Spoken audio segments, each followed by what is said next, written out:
The Psychology of Money, bab 4. Penumpukan yang membingungkan.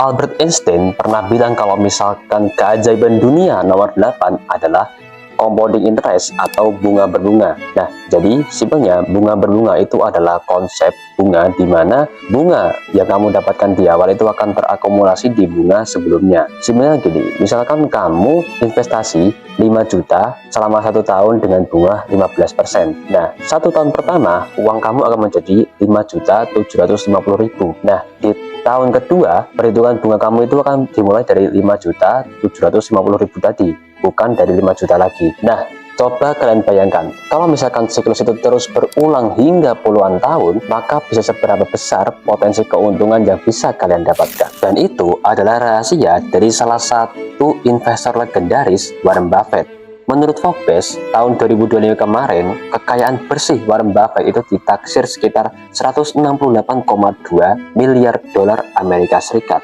Atau kalau dirupiahkan itu sekitar 2.771 sekian triliun. Nilai yang begitu gila. Tapi rahasia dari Warren Buffett selain dari kemampuan investasi dia, itu adalah waktu. Dimana Warren Buffett itu sudah investasi ketika dia umur 10 tahun, teman-teman. Jadi bisa kalian bayangkan, Warren Buffett itu sudah menjadi investor selama 3/4 abad. Dan itulah rahasia dari kekayaannya hingga saat ini. Pelajaran dari bab ini adalah kita harus memanfaatkan efek compounding interest ini dalam kehidupan kita. Dan efek compounding interest ini bukan soal semata-mata di dunia pasar keuangan aja, tapi juga bisa berlaku ke aspek kehidupan kita yang lain. Karena apa yang kita tanam hari ini akan kita tuai di kemudian hari. Sebagai contoh, kalau hari ini kamu rajin belajar, rajin baca buku, bergaul dengan orang-orang yang baik, nonton konten yang baik, maka 10 hingga 20 tahun ke depan, itulah yang akan menentukan kepribadian kamu. Maka dari itu, yuk mulai investasi sejak dini agar kita bisa menuainya di kemudian hari. Aku Gali, dan sampai jumpa di bab berikutnya.